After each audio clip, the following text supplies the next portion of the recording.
네, 2020년 6월 19일 방송 시작했습니다. 네, 제가 방송을 시작한 이유는 블로그를 어떤 지휘자분이 운영을 하시는데 여기 날마다 굉장히 좋은 글들이 올라와요. 그래서 이 글을 오늘 읽어보는 시간을 가지려고 방송을 켰습니다. 네, 제목은 허경영, 현재 정치인들이 주장하는 기본소득은 포퓰리즘이라는 제목의 글이 하나 올라왔네요. 같이 내용을 한번 읽어볼까요? 현재 많은 정치인들이 기본소득을 주장하고 있다. 대표적인 인물로 이재명 경기도지사, 미래통합당 김종인 비대위, 그리고 이낙연 국회의원 등이 있다. 하지만 반대파도 만만치 않다. 홍남기 기획재정부 장관과 홍준표 국회의원, 박원순 서울시장 등이 반대하고 있다. 한쪽은 기본소득을 주자고 하고 한쪽은 기본소득을 30만원씩만 줘도 세수가 200조가 더 든다며 말이 안 된다고 하고 있다. 이 양쪽의 주장을 들어보면 답답해 죽겠다. 양쪽의 모든 것을 절충하고 완벽하게 중심을 잡아 경제를 선순환시킬 수 있는 허경영의 3.3 정책을 얼굴에 대고 읽어주고 싶다. 물론 그렇게 해도 그들은 모른 척하거나 무시할 것이다. 아무튼 기본소득에 관한 문제는 결국 예산으로 귀결된다. 예산 확보가 가능한지 불가능할지가 가장 큰 문제다. 여기서 예산 확보를 위해 가장 필요한 것이 방만한 예산 처리로 세워나가는 돈과 정치인들의 뒷돈, 지자체에 들어가는 돈들인데 지금 기본소득을 주장하든 안 하든 모든 정치인들은 자기 자신의 문제를 먼저 돌아봐야 한다. 가장 큰 문제가 정치인데도 불구하고 그들은 자기들은 전혀 잘못이 없다는 듯이 발언하고 있다. 왜 그들은 특권을 내려놓으려고 하지 않는가? 왜 그들은 그들 자신이 제일 문제라는 것을 모를까? 아니면 알고도 모른 척하는 것인가? 진짜 해법을 모른다면 허경영을 초빙하라. 16일 배포한 보도자료에 허경영 대표는 출처불명의 기본소득제를 논하기에 앞서 국민배당금제의 중산주의를 제대로 이해하고 본받기를 바란다 라고 말했다. 그러면서 현재 정치인들이 주장하는 기본소득은 포퓰리즘에 불과하다고 밝혔다. 또 혁명당의 국민배당금제는 18세 이상 모든 국민에게 매월 150만원씩 평생 주는 것으로 복지 포퓰리즘이 아닌 재투자 개념이라고 말했다. 현재 시행되는 복지는 조건이 있다. 예로 돈을 얼마 이상 벌지 못하면 받는 지원금이 있는데 그 이상 돈을 벌면 지원금을 받지 못하는 구조다. 즉 복지는 제한과 조건이 붙기 때문에 그 당사자가 거기서 쉽게 빠져나오지 못하는 원인이 된다. 국가의 일꾼이자 국민 중 한 명이 복지 정책으로 인해 그 귀중한 노동력과 재능을 낭비한다면 그것은 개인에게나 국가에나 큰 손해가 아닐 수 없다. 이처럼 복지제도의 조건으로 인해 낭비되는 보이지 않는 손해가 어마무시하다.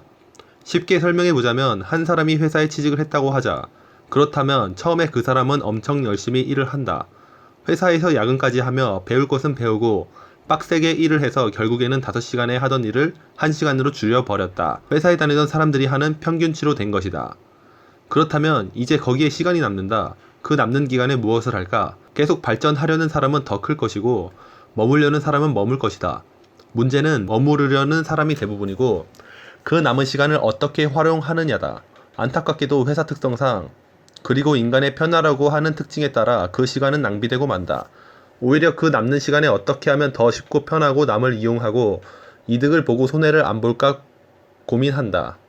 이런 일련의 법칙이 복지제도나 인간이 사는 모든 곳에서 적용되고 있다.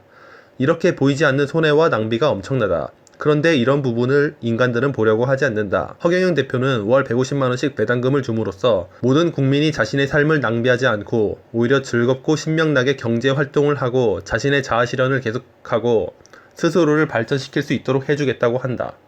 달에 150만원씩 받는다면 일단 경제적인 압박감이 사라지기 때문에 기계적이고 의무적으로 하던 일에 종속되지 않을 수 있다.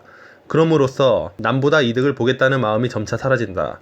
그러면 마음이 편해지면서 다양성이 늘어나고 회사나 일에 집중된 것을 다른 분야로 돌릴 수 있게 된다. 사회적 시선과 외부적 조건과 틀에 의해 억압되어 있고 강박되어 있던 마음이 풀려나면서 몸에 생기와 활력이 돌고 체력적으로 덜 힘들어지게 되면서 낭비되는 시간을 굉장히 효율적이고 발전적이게 활용하게 된다.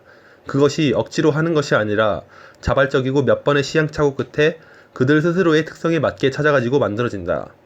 이런 낭비는 이론적인 것과 일련의 법칙들로만 인간을 적용시키려고 하는 인간들의 권력과 제도, 시스템의 총체적인 문제다. 인간은 자유가 본성이다. 마음이 방에 들어갈 때와 나올 때가 다를 만큼 순식간에 바뀌고 짜증나는 감정을 가지고 있는 사람은 어떤 일을 해도 효율이 떨어지고 기쁘고 행복한 감정이 있는 사람은 어떤 일을 해도 창의성과 효율이 높아진다. 이런 불완전한 부분을 완전히 없애서 오로지 선한 감정과 느낌이 지속될 수 있도록 하려고 하는 것이 허경영의 국민배당금이다. 위에 말했듯이 저렇게 낭비되는 심적, 물질적, 시간적, 공간적인 부분들을 전부 없애고 플러스로 바꿀 수 있기 때문에 제도가 바뀔 때 부작용이 없어지고 앞으로 발전 가능성이 무궁무진해지는 것이다. 매달 150만원을 18세 이상 국민에게 줄 예산이 어디서 나오는지 궁금하신 분들은 현재 계신 블로그의 삼삼정책을 찾아보시면 된다. 간략한 표도 한번 봐보자.